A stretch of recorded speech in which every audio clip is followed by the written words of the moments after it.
안녕하세요. 된 멘토 신범철입니다. 오늘 알아볼 기업은 KPS고요. KPS에 관련된 이슈는 어떤 것들이 있는지 한번 같이 살펴보도록 하겠습니다. 일단 KPS에 대한 사업 부문을 살피게 된다면 OLED와 리사이클링 사업이 있다라는 거죠. 그리고 이 리사이클링 사업에 대한 부분은 KPS가 2003년에 인수한 쓰레기택을 통해서 나온다라는 겁니다.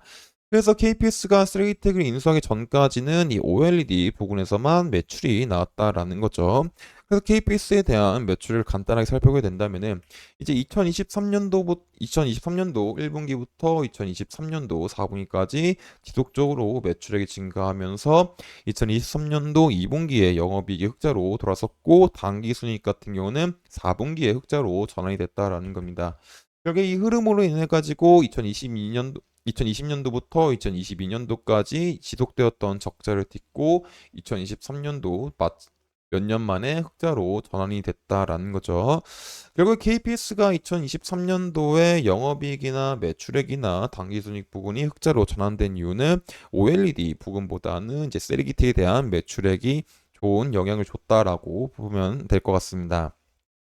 그리고 특히 셀리기텍 같은 경우는 앞으로도 추가적인 매출을 올려줄 수 있는 원동력이 될 수가 있다라는 거죠.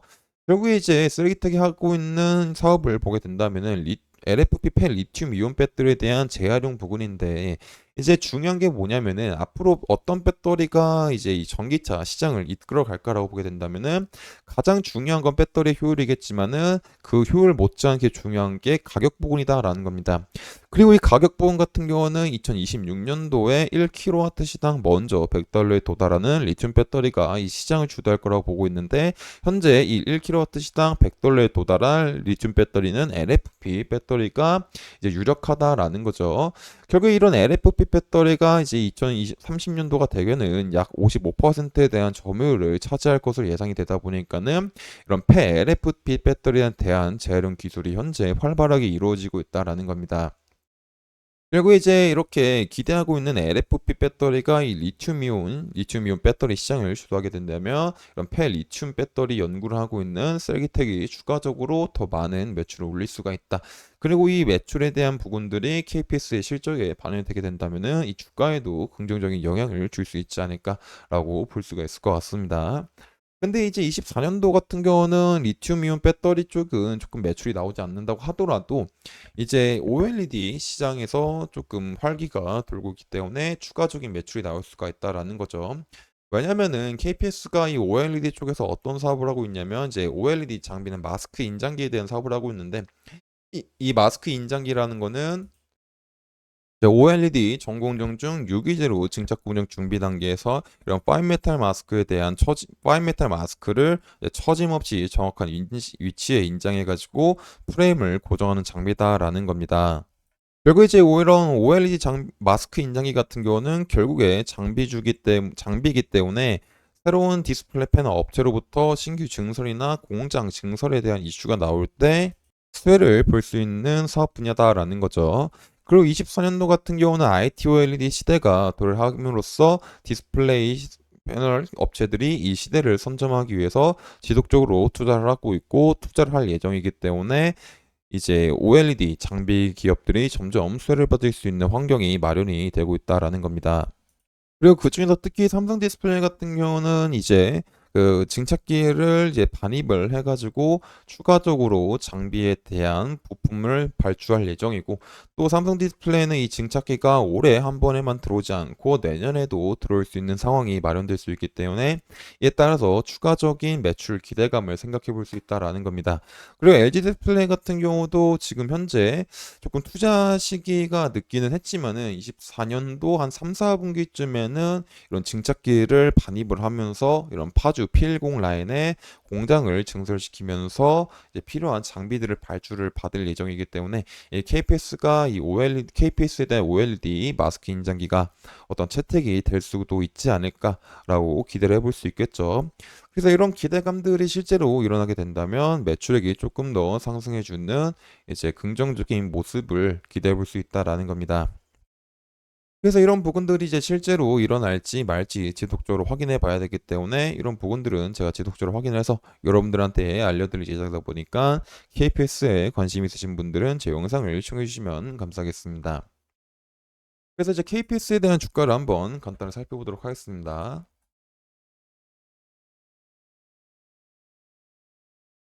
일단 이제 KPS의 차트를 주봉으로 한번 살펴보게 된다면은 이제 매물대 상단 부근은 이제 11,000원 부근에 있고 그 중간에 대한 매물대는 약 이제 한 8,000원 부근이라고 보시면 될 것 같습니다. 약 9,000원에서 8,000원 사이.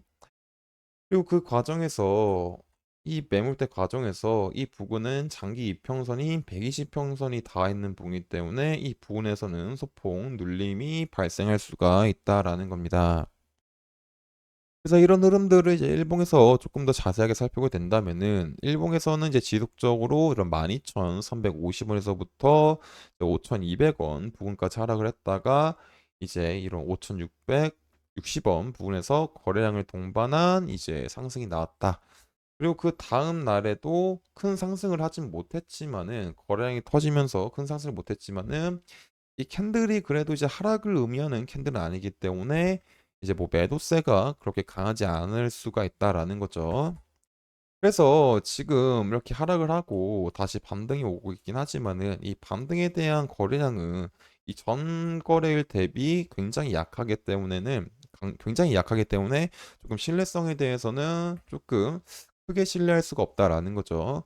그래서 여기서는 이제 이 부분들이 매물대다 보니까는 살짝 눌릴 수 있는 시나리오도 생각해 봐야 될 것 같습니다. 하지만은 여기서 지금 당장 이 부근을 돌파하지 못하고 눌린다고 하더라도 이 눌릴 때 거래량이 없이 하락을 하게 된다면은 이제 추가적으로 반등할 수가 있는 상황도 생각해 볼 수 있겠죠. 그래서 이렇게 하락을 하더라도 이런 6,000원 부근들을 잘 지켜주면서 이제 거래량을 동반한 상승이 나오게 된다면은 이제 전고점이었던 이런 8,000원 부근과 다시 한번 이런 9,000원 부근까지도 생각해 볼 수 있지 않을까라고 생각해 볼 수 있을 것 같습니다. 하지만 반대로 이런 6,000원 부근을 이탈을 하게 되고 최종적으로 이런 5,500원 부근을 거래량 이씨 이탈하게 된다면은 어느 정도 하락에 대한 리스크를 감수를 하셔야 될 것 같습니다. 그래서 KPS 같은 경우는 지속적으로 하락을 하다가 최근에 거래량이 들어온 양봉도 나와줬고 또 지속적으로 이제 적자가 지속이 되다가 셀리텍을 인수함으로써 23년도에 이제 흑자로 전환했다라는 겁니다. 그리고 24년도 같은 경우는 셀리텍에 대한 매출뿐만 아니라 이 OLED, IT OLED 시대를 통해 가지고 KPS의 OLED 마스크 인장기가 쓰일 수 있는 부분들이 많기 때문에 이런 부분들이 실제로 일어나게 된다면 이 매출이 상승하게 되면서 KPS에 대한 주가도 상승하지 않을까라고 기대를 해볼 수 있겠죠. 그래서 이런 부분들을 지속적으로 확인을 해서 여러분들한테 알려드릴 예다 보니까 KPS에 관심 있으신 분들은 제 영상을 시청해 주시면 감사하겠습니다. 이상 디언 멘토 신범철이었습니다.